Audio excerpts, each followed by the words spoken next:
Bonjour. Parmi l'actualité de nos laboratoires cette semaine, nous vous présentons notre rapport trimestriel sur les menaces, 2 menaces Android, ainsi que nos conseils pour le télétravail. Sous la direction de Roman Kovacs, les laboratoires EZ livrent au travers de ce rapport un aperçu des menaces au premier trimestre 2020. Ce rapport s'appuie sur notre télémétrie, soit plus de 110 millions de capteurs répartis dans le monde entier. Les données connectées ont permis à nos chercheurs de mettre en avant les tendances suivantes. Sans surprise, le premier trimestre 2020 a été marqué par l'apparition du virus Covid-19. Les cybercriminels n'ont pas hésité à exploiter nos préoccupations concernant cette pandémie.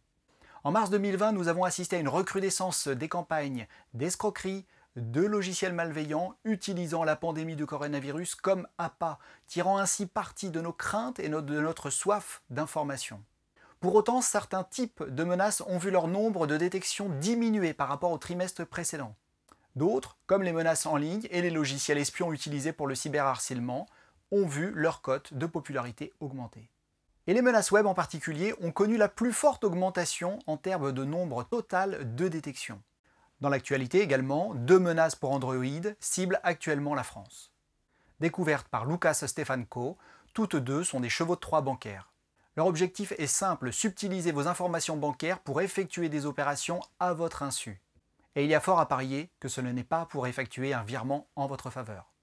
La première vous invite à suivre une prétendue livraison de colis et usurpe la Poste et son assistante virtuelle, Lisa. Diffusée par SMS, vous êtes invité à cliquer sur un lien pour modifier la date de livraison et signer afin de recevoir votre colis. Afin de pouvoir signer, il faut télécharger puis installer une application. Cette application requiert un grand nombre de permissions, dont l'accès au carnet d'adresses et le fait de remplacer l'application SMS par défaut. En obtenant ces permissions, l'hameçonnage SMS peut ensuite être envoyé à tout votre carnet d'adresses. Dorénavant, la menace est également capable d'intercepter les SMS qui proviendraient de votre banque pour effectuer des opérations.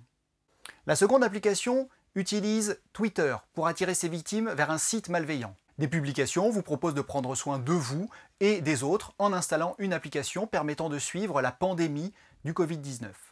Cette menace est basée sur le code source d'Anubis version 2.1 et elle fut repérée pour la première fois le 1er mai 2020.